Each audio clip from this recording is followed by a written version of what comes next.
Dr. Carolyn Dean with us, and she's a leading expert in integrative health with over 35 books and publications to her name, including her book, The Complete Guide to Mental Health. Dr. Dean's expertise goes beyond traditional medicine, focusing on nutrition, stress management, and holistic healing. She's also the founder of RnA ReSet, a company dedicated to creating nutrient-based products for optimal wellness. I am so excited to have you here today, Carolyn, and I can't wait to dive into the subject matter of your book and magnesium and anything else that you want to talk about too. Thank you so much. Are you looking for answers, searching for natural ways to support your body, or frustrated with mainstream solutions? So are we. Welcome to the Renewed Hope Wellness Podcast, where we're on a search for answers. We're going off the beaten path and diving into natural solutions to health and wellness issues. Our goal, empower you to be your own health advocate. So let's get started.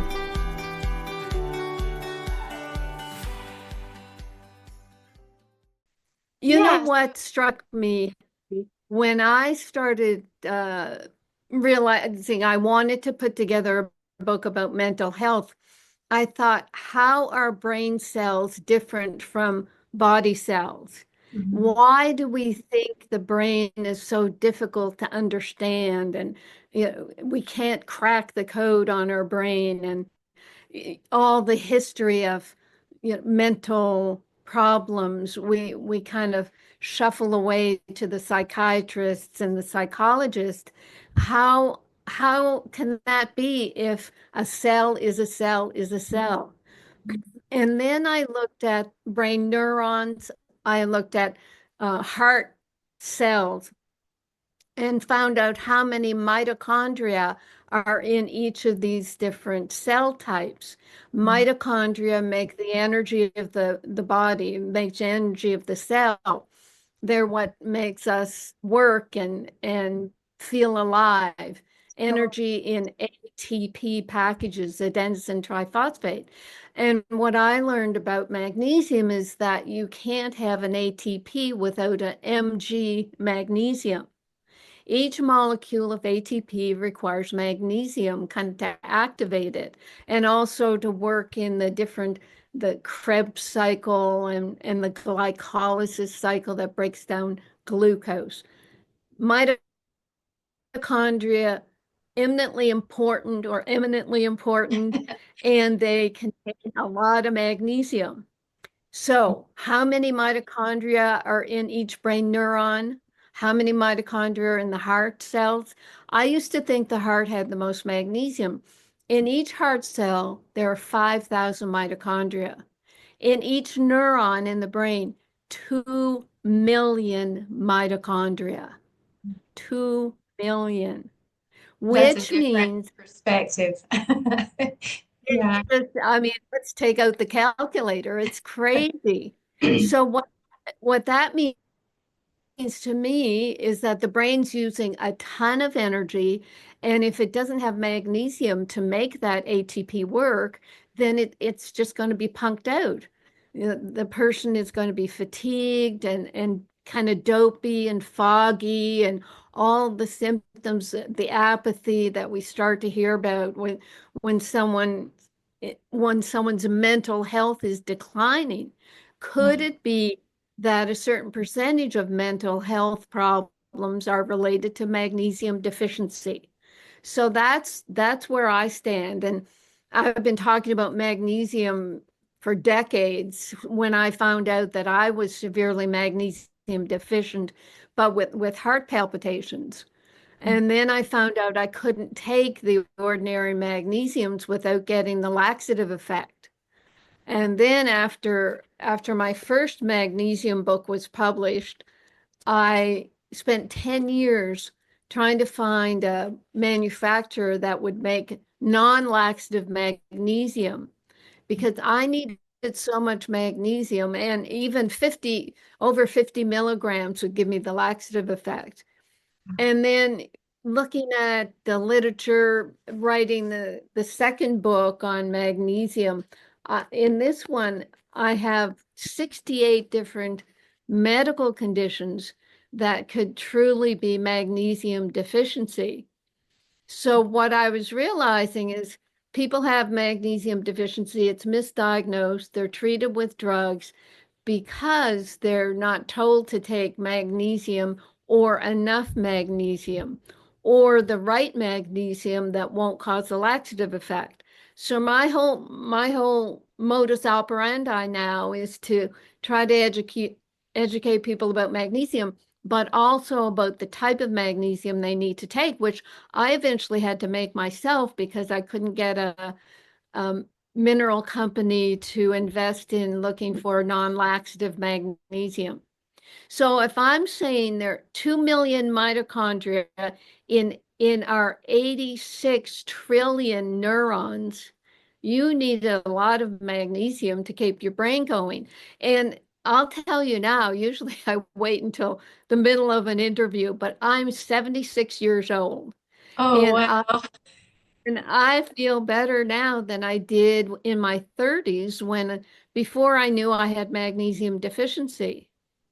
Well, you So look amazing we've too, by the got way. an epidemic of mental health problems, of dementia, Alzheimer's, all the brain things. And again, we've complexified them so much, we sort of shunt them off to the specialists and don't talk about nutrients, diet, exercise, the things that will truly help a person maintain their health. But anyway, I've said enough. No, it's wonderful. You look amazing, by the way. I would have never guessed your age at anywhere near that. So I hope magnesium can reverse some of this for me. That would be wonderful. Um, Actually, I think you kind of tapped in on something that the complexity of all the specialists, like really dividing us up as people into we have a specialist for all the different things or issues, but yet we're one person and all that's going on in our body, even though it may be multiple symptoms, it's presenting from a lot of times a simple problem that is we don't have enough of something in the body. And I think sometimes the simplest solutions escape us because we think, oh, it must be a drug that I need or something that's more complicated. And really, our bodies are complex, but they're very simple at the same time in what they require. And so I think sometimes in practice, it's a little bit difficult to look at magnesium as such a miraculous compound when people are suffering with pain or depression or anxiety. And I hear myself saying, you know, magnesium deficiency is linked to all of those things. And I think it's oversimplified sometimes, and they think, oh, well, it couldn't be that easy. Or simply that they do take magnesium. And we often, you know, have that discussion because I think it's getting to therapeutic dosing. And I was so thankful to find your product in the reading of your book, The Magnesium Miracle, because I struggle, you know, in practice. I work with a lot of people who have inflammatory bowel disease of different types. And so magnesium deficiency definitely being linked, but to be able to get in a therapeutic dose without causing further problems. And so it really causes a lot of like a conundrum. How do we fix this, you know, this? And I honestly think the ionized magnesium, I've already seen it make a difference in clients. So that's really my motivation was I think you have something that took many years to develop because you understood the mechanism, and it's amazing. People feeling better that didn't have any results for a long time, and now a week later, I had a client in today, and she said, you know, I've been on this magnesium for about a week, and she said today I felt so different. And it was just like being able, energy wise, she actually looked so much better. And I honestly haven't seen that result as dramatic with like capsule dosing, even though I have used that and still do. So thank you for making that. But could you speak a little bit about why the ionized magnesium is able to do a therapeutic dosing for just the audience to understand the difference in that? Because maybe they are taking lots of magnesium and not having any benefits or results from it. Right. There's several layers to that, Happy. Most people are taking a magnesium compound, a Mhm. magnesium citrate, magnesium oxide, magnesium glycinate. It's bound up. It doesn't occur in nature on its own. But what my chemist has done is separate the magnesium from the chloride. It's a magnesium chloride compound that he starts with, separates them and stabilizes the magnesium ion for years, forever in a liquid. So it's a liquid to start with, which makes it easy if someone just wants to start with a few drops or a quarter teaspoon. And because it's a picometer size of an ion, it's going to jump into the cells very easily because the mineral ion channels are that size, picometer size. So if you push a compound, a magnesium compound against the cell, it's not going to go in. What it has to do in the liquid of the blood is disassociate into the magnesium part and then the other part. And because magnesium is so hyperreactive, it just bounces right back and joins up again. It'll fall apart and jump in. And it's only when it falls apart for that instant that it has the opportunity to go into a cell. So what the chemist has done is make the magnesium available 100% for 100% of the time. And we've done university studies, one out of Purdue University, that shows that when you shine a laser through our liquid, it doesn't bounce off anything material because the substance is at a picometer size below the size of I guess the size of the laser. So you've got this substance that goes into the cells that wants to be there in a body that on average is 80% magnesium deficient. Mhm. And 80% of the population is probably magnesium deficient. But the 80% is interesting because in 2018, a Dr. Workinger, she wrote a paper and came up with the conclusion that 80% of known metabolic functions in the body require magnesium. So when people ask me, when people ask you, well, yeah, why magnesium? Isn't my problem so bad I need a drug? Magnesium is just, mineral. And you say, well, if 80% of your body needs magnesium and you don't have it, then you are suffering from magnesium deficiency. And let's just take it and see how you feel. I think that's one of the big things with our product is that people can take it and feel better within a day or a week or a couple of weeks. They start to feel symptoms of twitching, muscle spasms, tension, headaches, migraines, even insomnia, heart palpitations, leg cramps, restless legs. There's dozens of symptoms.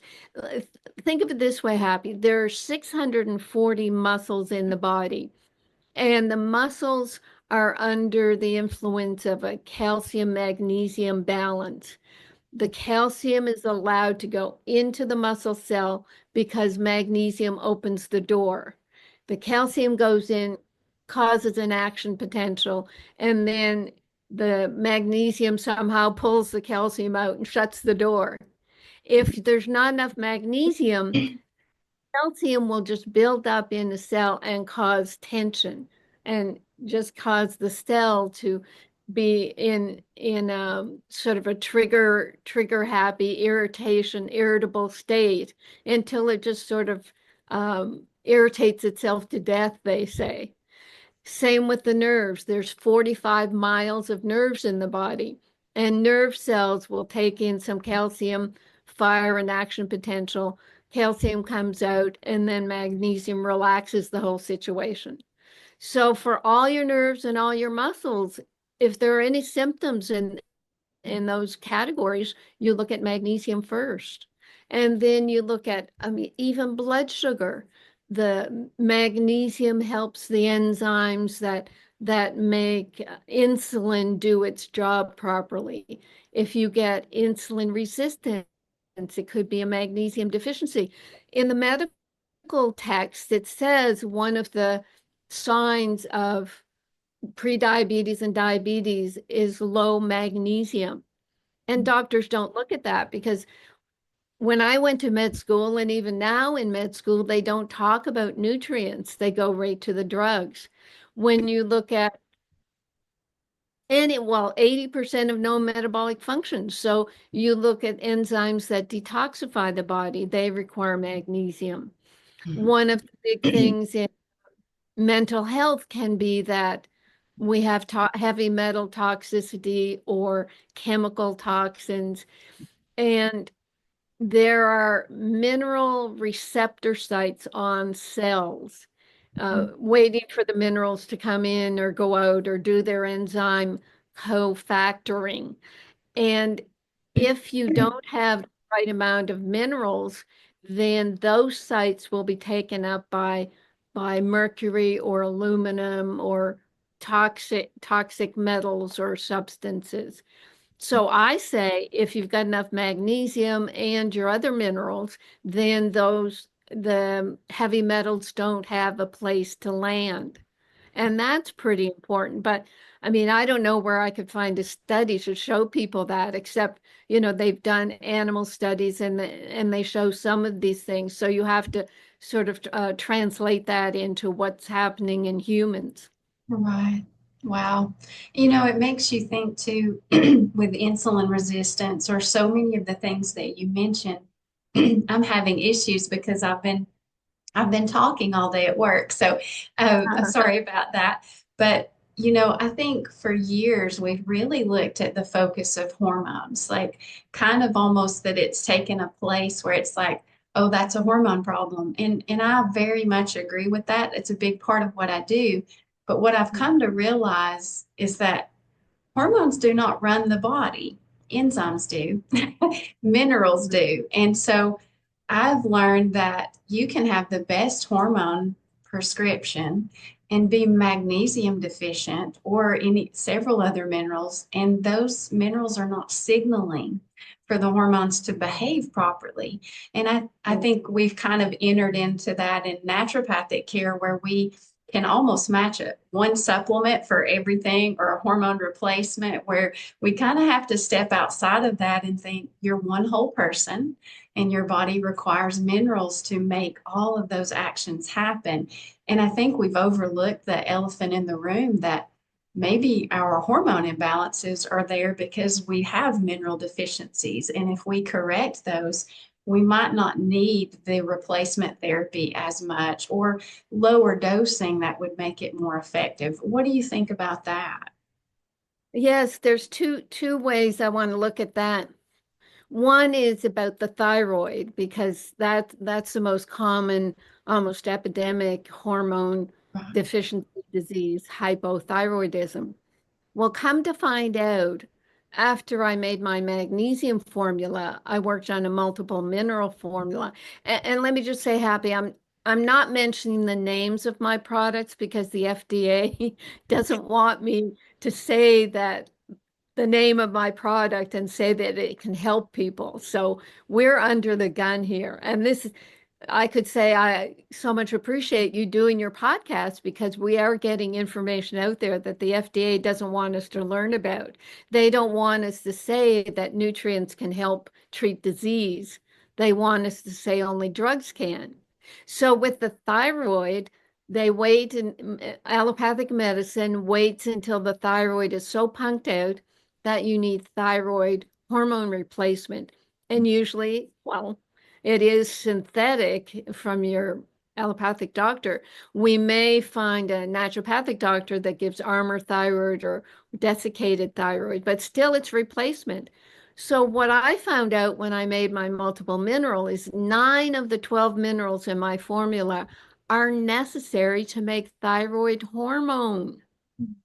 We think of iodine because T3 is T with 3 iodine molecules. T4 is with 4 iodine molecules. Oh, yeah, you need lots of iodine.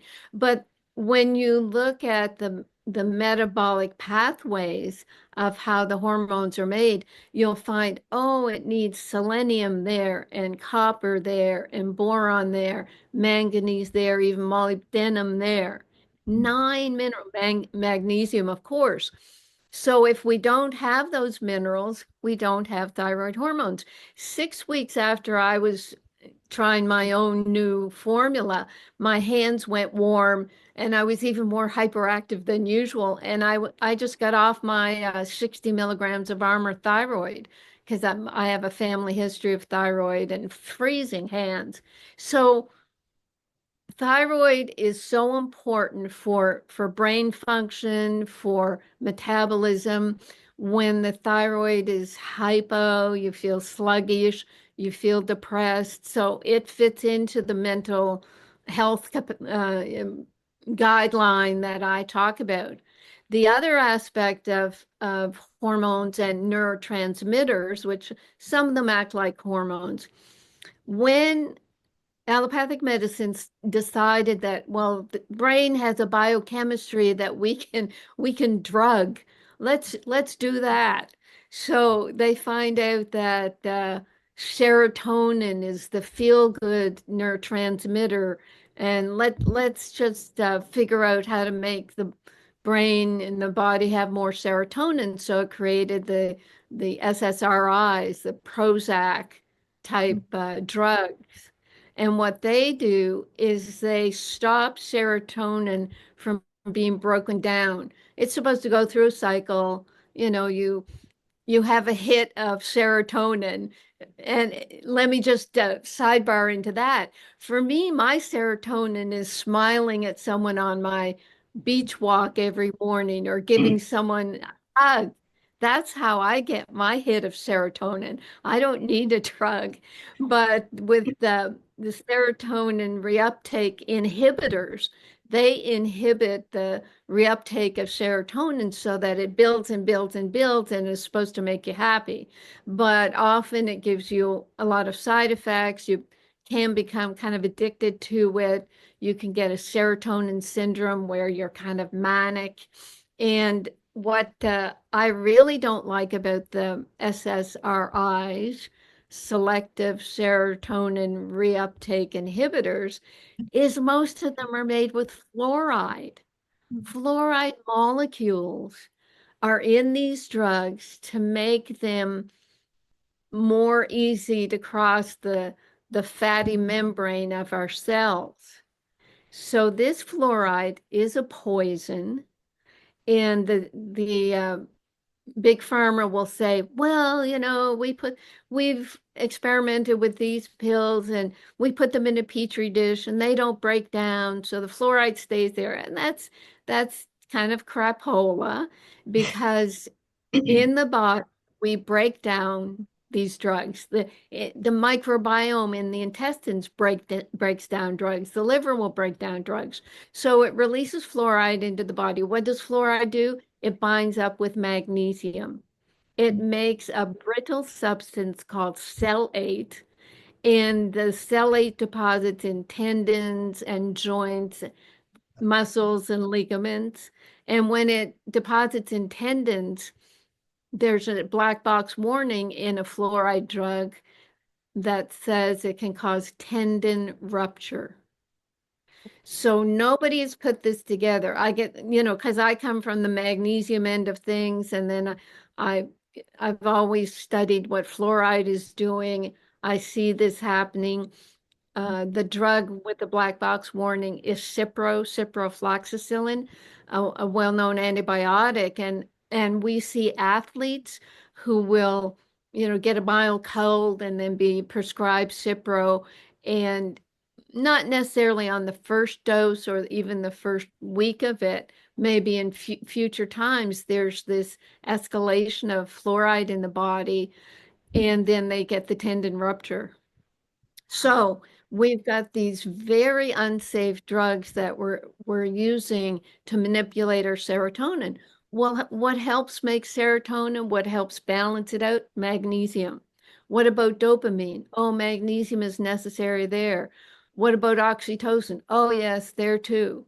So we've got these neurotransmitters that are made with the help of minerals and vitamins. The B vitamins are very important as well because they are methylators. This whole business about MTHFR irregularities in the gene, MTHFR gene, it's a methylation gene, and if you're not methylating, it affects dozens of different functions in the body. And there are four, but mostly people talk about three B vitamins that are methylators. And if you take synthetic Bs, they're not methylated. And if you don't have the gene that can do the methylation, you're stuck. If you're not eating organic liver to get your Bs or nutritional yeast to get your Bs, it's hard to get your Bs these days. So I work with a methylated food-based bee, low potency. If you see high potency bees, they're usually synthetic and they go pounding on the cells to try to open up the cells for this high dose synthetic bee that will do something, but it won't do the complete process that the natural bees can do. Or at what cost? That, I think sometimes we can hijack a system in the body with maybe a high dose of vitamin B or vitamin D even, which is a whole nother discussion. But being able to do that, but it's going to cost in minerals, because I think understanding there are cofactors that are involved in food when we eat beef liver. There's a whole profile. You have retinol and copper, and those things complement one another. But we think we're so intelligent that we isolate things and we make them in high doses, even in the supplement world, and of course the pharmaceutical world kind of hijacking that system. But that when things are in whole food, they do a full cascade. We're able to actually absorb them without bankrupting the other minerals, which I think happens a lot. And it's interesting that you brought up MTHFR. That's something that my husband and I both have a copy of that gene. And, there's a lot of trend towards really focusing on like the genetic SNPs. And although I do believe they cause methylation issues, folate is a problem, B12 and B6, like those are real, but folate is magnesium dependent. So for me, it's like, okay, so yeah, understand that yes, we do need that, but it's going further up the chain and saying, yeah, you need magnesium in order to get folate into the receptor. So again, having a full profile, but instead of chasing the SNP, how can we Mm. support the body so that we have everything available to make that full neurotransmitter, cascade really. Right. Progesterone, magnesium dependent, um, progesterone involved in serotonin production. So I think looking at this as far as depression and anxiety, many of my clients have MTHFR and they struggle with anxiety and depression lifelong. But when you really start looking, okay, we can put methylfolate in, we can do methylcobalamin, but sometimes it's that without that mineral, without magnesium, it's almost as if they're weakened to the point that they do a little bit, but I think you have to have the full spectrum of that. And magnesium being the star of the show, honestly, in so many ways. But what do Mhm. you think, Carolyn, about the copper connection to magnesium? So you mentioned magnesium opening a doorway, to let things in, calcium in and out of the cell. But I've been intrigued by copper and how that plays such a key role inside mitochondria for ATP production. So being magnesium dependent, and then the copper actually being needed with retinol, so vitamin A, kind of that trilogy of those things. What are your thoughts on that connection? Because I know it's not just magnesium, because we're not that simple, right? So, Well, what happened in my education was back in the, I guess it would have been the 70s. Dr. Carl Pfeiffer, he was a PhD, and he started to go after copper. He attacked it. He said it was causing a lot of problems. Now, around that time, there was a lot of copper plumbing. The IUD was copper, and people were getting copper toxic. And I think he was looking at mental health problems and high copper. I don't know if he was doing hair analysis or whatever. So a lot of people got concerned about copper, but at the same time, when we were researching copper, it's so important. It's vital for for everything. I mean, some people say it's even more important than magnesium, which I will never believe.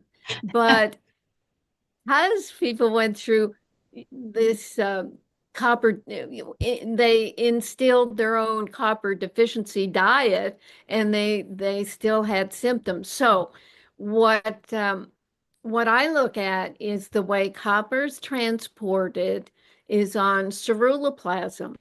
Ceruloplasm is the transporter for iron. So ceruloplasm is working with iron and copper, and you need both of them in your body. So a lot of iron deficiency can really be because we don't have enough copper to make ceruloplasm to transport the iron. So there's your intricacy right there. And the way to get copper, I have a picometer size stabilized copper that I have in my multiple mineral, and I also have in a zinc copper in the correct ratio, 10 parts zinc to 1 part copper. And in the picometer stabilized form, that's bioavailable. You can get copper in liver. I think you mentioned that. But the concern these days is liver safe. How is anybody and any cow's liver not toxic because of air, food, and water pollution? The what is it? The Gerson Institute. I'm on the board of this cancer institute, and Charlotte Gerson, I guess she was in her 90s when she died. She was the daughter of the gentleman Gerson that created this diet of juicing, coffee enemas, and taking liver supplements. She told me years ago that they didn't really feel comfortable with using liver supplements anymore because they were so toxic. right. So we've gotten to the point where our food does not sustain us anymore. Right, right. And that, I think that too, trying to find it, and we have tried to source some of those from, it is getting more difficult. And it was interesting to me to find that in a teaspoon of bee pollen, there's 45 milligrams of copper. And it's like, that's a huge amount, but it also has 78 trace minerals. So you have this perfect superfood, which it's just like God to make something like that and say, here's a nice packaged food for you. Go ahead and use that, you know. But I think the anemia. Let me just interrupt. I'm laughing because I'm sure it was like on a New Year's Day, I got this bee pollen supplement because back then, 20, 30 years ago, I read, oh, this is such great stuff. I took so much that I blew up in a huge allergic reaction. Yeah, and that's a good disclaimer, Carolyn, because if someone has a histamine intolerance, I'm like, you could try one granule, but yeah, you're definitely not going to do that. So, but ways to get it. I think a pretty high amount of copper in cod liver oil naturally, like twice as much as in a normal fish oil. So you also have that vitamin A and that retinol package. So it's kind of like delivered in. So I like to combine the cod liver oil with a good beef liver, if there is such a thing. I'm hopeful that the one I have spent a long time researching is still there, but I'm going to look further into it as well. You know, the anemia issue when you brought up copper toxicity, because we are told copper's toxic and we're all anemic.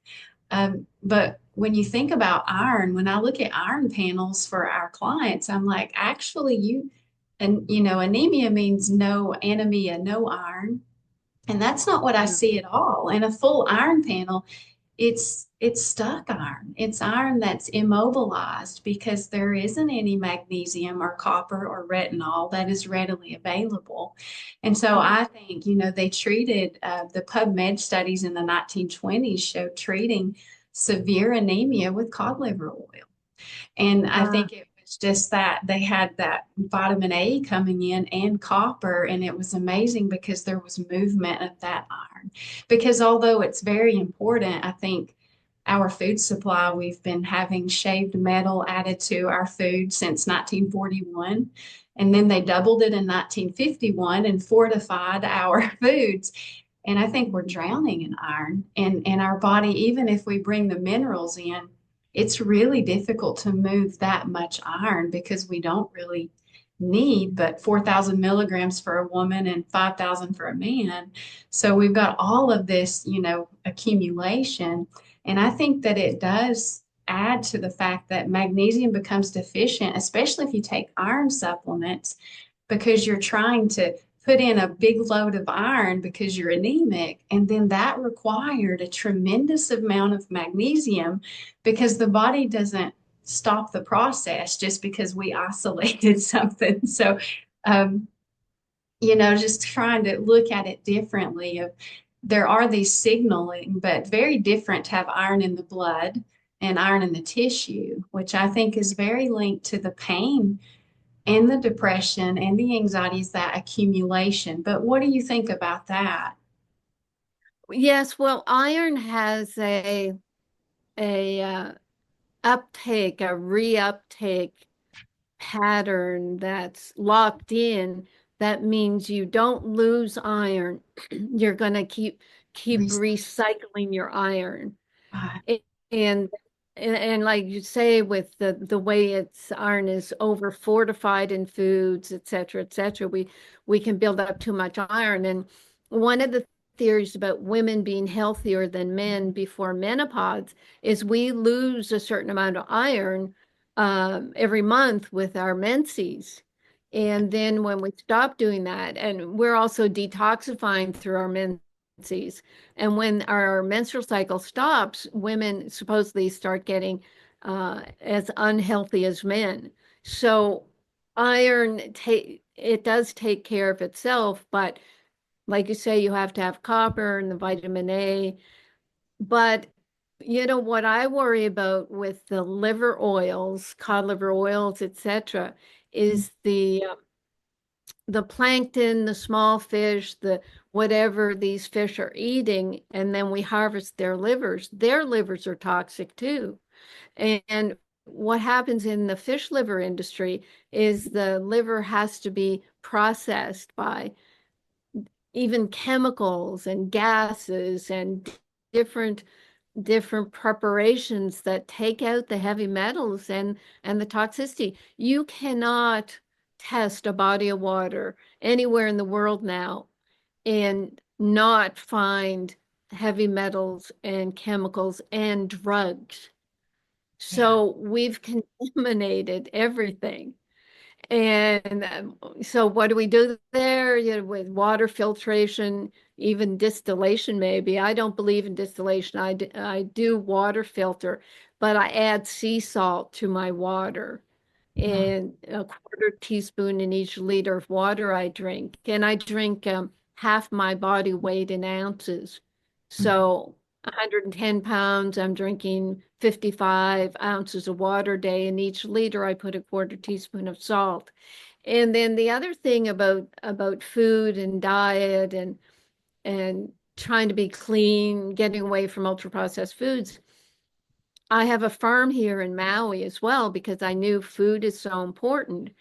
So I made sure that I stay close to the soil, the organic farming, all that entails. But I cannot survive on just the farm food without getting my palpitations back. Food does not sustain us anymore. It's just sustain me anyway. I must have a high need for magnesium. What I think is happening is the environment is very toxic. We're under a lot of stress.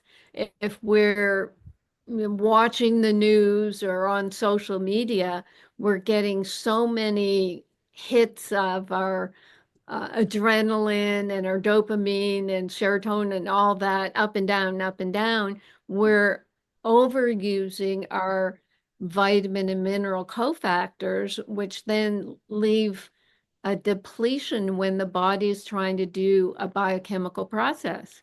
We've wasted our nutrients, so we need a lot of nutrients. So, all of that has to go into the mix, but I hopefully I'm not complexifying it too much because I pull it back, and with my 55 years of experience in the medical naturopathic field, I I know what people need. I tell these young podcasters when they interview me, I've been biohacking from day one, and I know what people need. Food-based, organic, picometer mineral, just the basics. There's a handful of nutrients you need before you go larking off into, Ayurvedic medicine or these smart drugs. When people have a magnesium deficiency symptom and they say, well, I took some magnesium, I got the laxative effect, so I figured I had enough magnesium, because you know how they used to say that to us. Well, when you get the laxative effect, it means you're saturated. No. I've said that, Carolyn. I've said that in the past. Yeah. Because that's what I was trained to, to think about it. And actually, of course, in the last few, I've changed that completely because it never made sense to me why some clients couldn't even handle 125 milligrams of magnesium, but I could clearly see they were deficient. So I think it's relearning or unlearning possibly a lot of the functional medicine, whatever type, or naturopathic, holistic. And it's like this, we find what we're looking for, but we have to kind of change what we're looking for sometimes. But Right. Yes, and you've said it already, we've been made to think that if you have a symptom, oh, here's a vitamin for it, just like if you have a symptom, here's a drug for it. And we've gotten way off track because even research, they'll try to study one nutrient at a time. You mentioned vitamin D in passing, and you need magnesium to activate vitamin D. and So and all of these people that have been told to take copious amounts of vitamin D, that end up having heart palpitations. They have anxiety, and I worked through that and thought, well, it's a hormone. It's a steroidal hormone. So the magnesium was being pulled out, which created a lot of that problem. So yeah, I proved that in my own blood testing when I did my first vitamin D test, and it was only a couple of years ago. I was 19 and I would like to be 60. I was 19, living in Maui, not going in the sun too much, obviously. So I started to take 10,000 units of my vitamin D3 and a K2. And after 3 months, my vitamin D was up to 59. But my magnesium, which had been RBC magnesium, which had been way up there, it came down about 10 points because my magnesium was working on this extra vitamin D. So yeah, we know when these silly doctors give you 50,000 units of vitamin D, it's just going to drag away all your magnesium in order to metabolize the vitamin D, and it's going to take it away from your heart and your head. yeah. Which makes you question the whole premise of why is it just isolate? Why are we doing this to just isolate and think? I mean, these high doses, and I had a lot of clients saying, look, if I take one drop of vitamin D, I get heart palpitations, and their magnesium levels were so low in the cell again, it was already an empty bank account, so it didn't take much to put that over. But I think during the pandemic, there was such a focus on just a fear driven, let's do something. And I mean, I think vitamin D was helpful, but it came at a cost. And I think the long COVID has really elevated those viral loads from childhood and on during that process because it takes a tremendous amount of vitamin A. When you take that much vitamin D, you deplete that main carrier vitamin of magnesium and copper, so Right. Yeah. I put a vitamin A in with my omega-3, vitamin A and vitamin E in with omega-3. So that's the fat soluble vitamins with the fatty acid was such a great combination.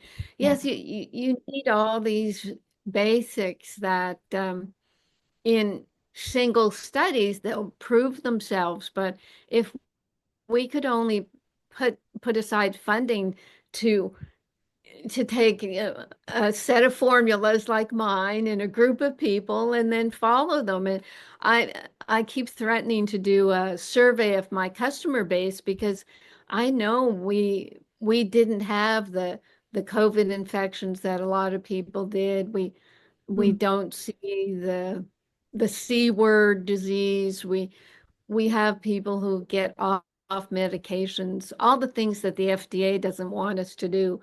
And the thing about COVID, the COVID years, I mean, it proved a lot to us about how we do need to take care of our health, and the people who really suffered the most were the obese and overweight, people on medications, people who were low and deficient in all the nutrients. But also, we have to remember that it was a genetically engineered virus. It was spiked up with spike protein, and the jab itself was spiked up with spike protein. So people who had COVID, and I did have it, or people who took the jab, we're all suffering from the after effects of the spike protein on our whatever tissue is the most vulnerable in a person. I was, a little bit concerned because I had the history of magnesium deficient heart palpitations. So I just up the amounts of my nutrients that I've been taking every day for, 12 years now. yeah. Wow. And I think also the fluoride you mentioned with the compounds, I think a lot of people that were on a lot of medications, like you said, people that already had diagnosed illness didn't do well. But if you realize that they require a tremendous amount of magnesium just to replenish the body from these fluoride, not to mention Mhm. fluoride's going to, replace iodine in the receptor too. So you have a lot going on, probably more than we're aware of when the fluoride's introduced. But I'd like for you to kind of talk a little bit to the audience that may be on antidepressants or things that stop working, and just kind of an idea, Carolyn, of what kind of impact does that have on our cellular magnesium when we're on medications of any kind, because they're all acidic, they're all going to require a magnesium neutralizing factor. I think just to help people understand, what does this cost for me to regulate my depression with a medication? If it's truly a magnesium deficiency, is that just furthering a problem so that there's this hamster wheel effect? Or is it not that? Could you put in enough magnesium for a patient that has plenty of medications and they've been on them for years? And of course, we're not talking about anybody getting off of those or going against their doctors. This is just a conversation of how is that impacting? And is that what would lead to someone needing more and more medication, increase in dose, another medication added? Is it really the magnesium role that's kind of being affected ultimately in that? Or do you think it's a lot more? Well, when you look at anxiety and depression and dementia, and you see with anxiety, it can even start with low blood sugar. A person's not eating right, or they're drinking a lot of coffee, or whatever, burning the midnight oil, only getting 4 hours of sleep, they're just overworked, that then they're pushing their adrenal glands and they get hyper, they'll get startled easily because their adrenaline system is hypersensitive. Adrenaline requires magnesium and B vitamins and sodium. And when you use up your adrenaline with this hyperactivity, then you're using up those nutrients. If you start giving a person sea salted water and they're drinking water, um, if you give them the methylated food-based B vitamins, if you give them the picometer magnesium, and you fill up their storage boxes with these nutrients, then actually the adrenals calm down. You don't get these surges of adrenaline. You change the diet so that a person is eating regularly. They get off the sugar, they get off the ultra processed foods. Then you get the sleep comes back, so they feel rested and they don't have to drink coffee to wake up because the magnesium is helping them make their energy molecules. So all these systems come back in place, and you don't stop the medications. We never tell people to stop what they're on. What any sensible doctor will do when a person says, well, now I'm sleeping, maybe I don't need this medication, the doctor will help them wean off it. And the same with any of their medications.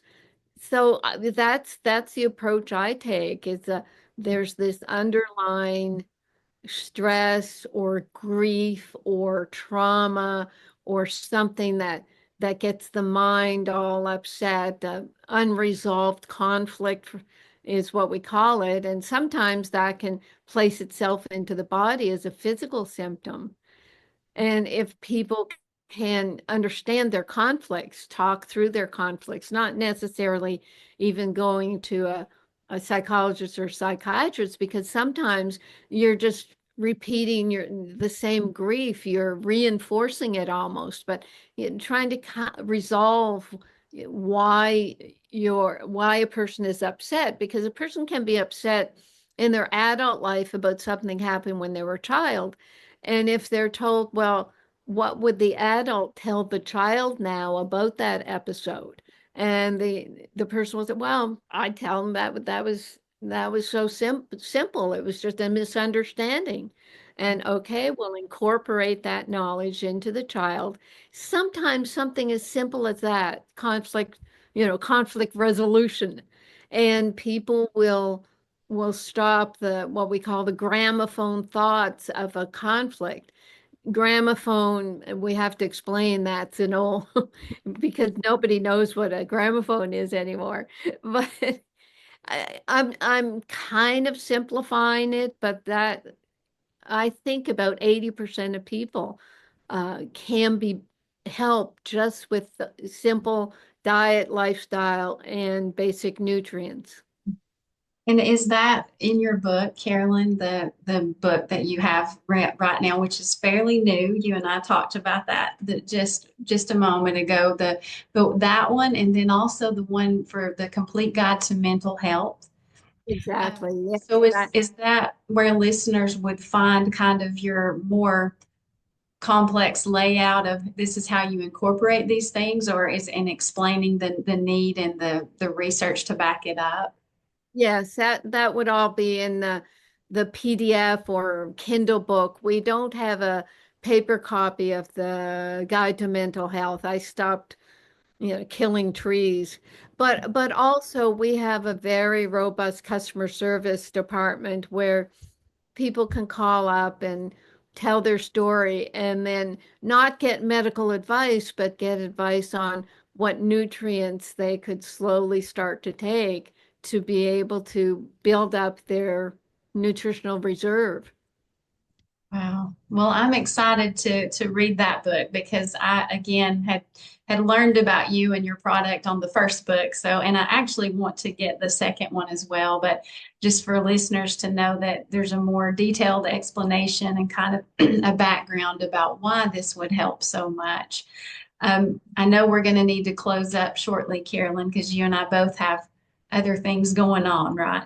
Um, do you have any information on what you would kind of say to everyone in closing? Is there something that you're like, for anything that you would like to advise? I know there are ways to test the magnesium. We do that in our office here. The red blood cell magnesium test, of course, being better than the serum panel for just a standard complete metabolic panel having magnesium. So could you explain how they would be able to, either with a practitioner or on their own, kind of keep up with those levels and what the difference in the numbers would be? Right. The RBC test is better than the serum because it has a wider range, and what you want to do is stay at the top of the range. I think it's like 4.2 to 6.8. You want to be up in the sixes. With the serum, it's only like one to two. It's so narrow range because in the bloodstream there's only 1% of the total body magnesium, so you're not getting a good representation. But so the it's hard to talk about this because it's not available, but in our research that my company we do university research, we do an ionized magnesium test. So it tests the actual ions of the minerals that are available. And that's what the cells use, the ionized magnesium in this case. So that's what you want to test. And it's available in emergency departments sometimes or in ICUs.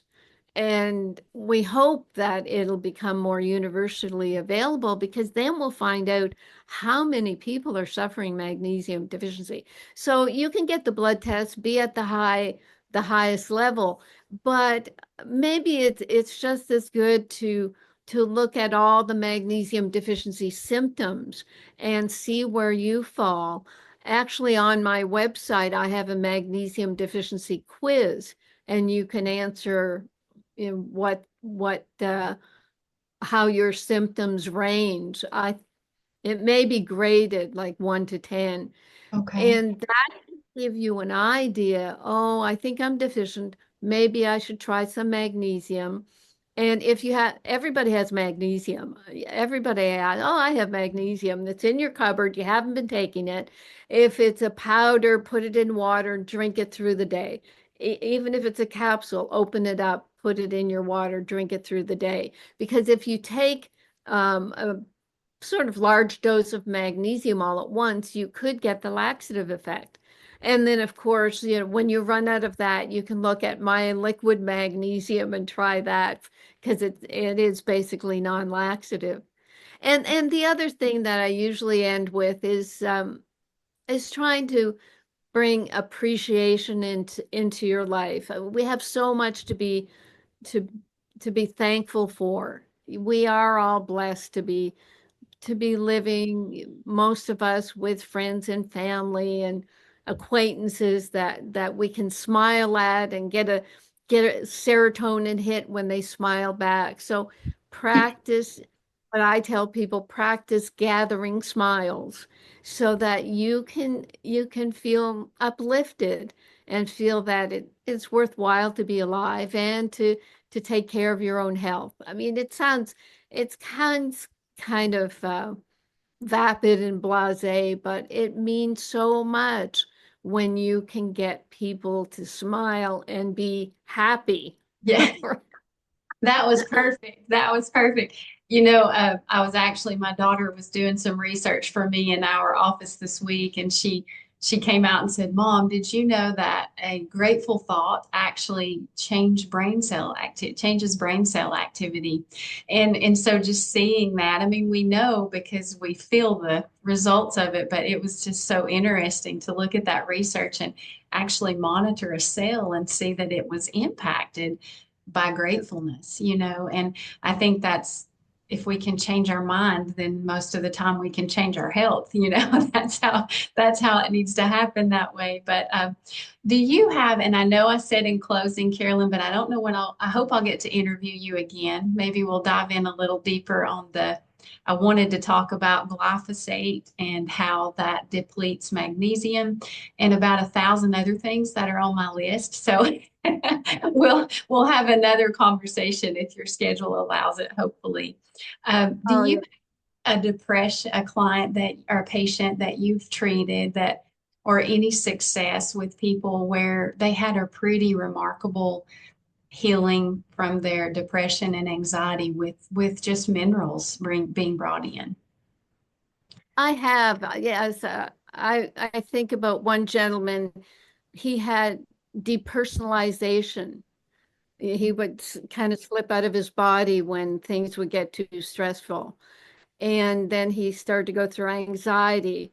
By the time he got to us, he said he was on about 10 medications and he had depression, anxiety, fatigue, and he got into heart palpitations. And that to me is like a key magnesium deficiency symptom to look at. And he began taking the minerals. He couldn't work anymore because he was so debilitated. But through it took maybe 2 years, but by the end of 2 years, he was married and having a baby with his wife, and he was working, and it was incredible. And he kept in touch with us and gave us his story, which I will never forget. I think I probably put it in one of my books, but it does happen. And I think with some people, it's like they've tried everything, and then they'll look at something like, a picometer magnesium, and it will just hit them that, oh my gosh, that could be it.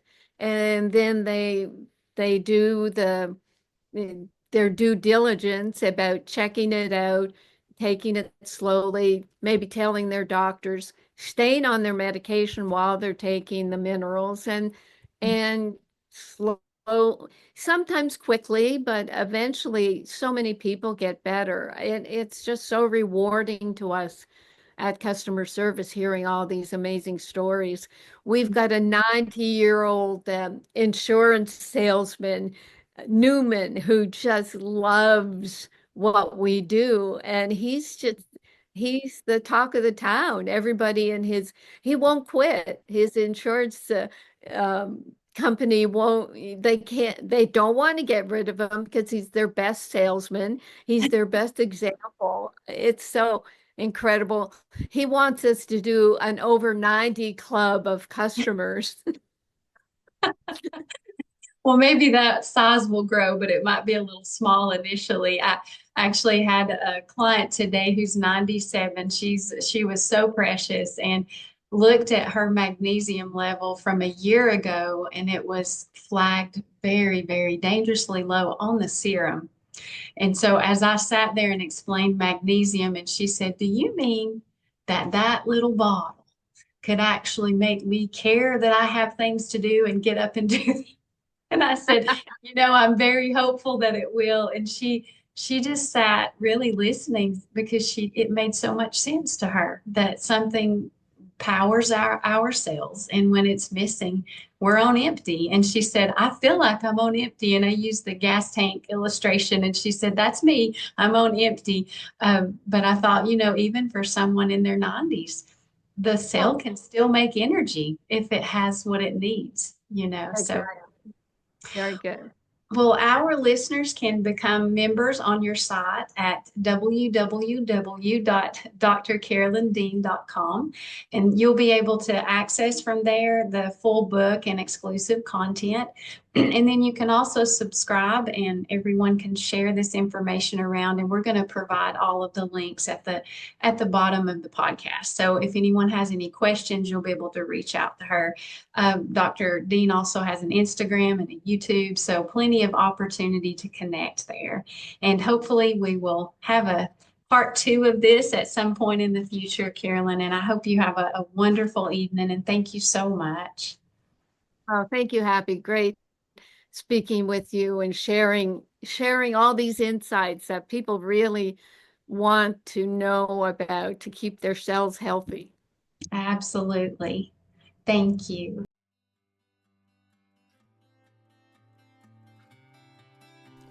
Thank you so much for listening. If this podcast inspired you or encouraged you in some way, please leave us a review or share this episode with a friend. If you need help connecting the dots of your own health journey, I would love to help you with that. You can reach me via the link below to set up a one-on-one consultation. You can also connect with us by joining our free Facebook community, which is linked below, or at healthywithhappyspurling.com. Until next time.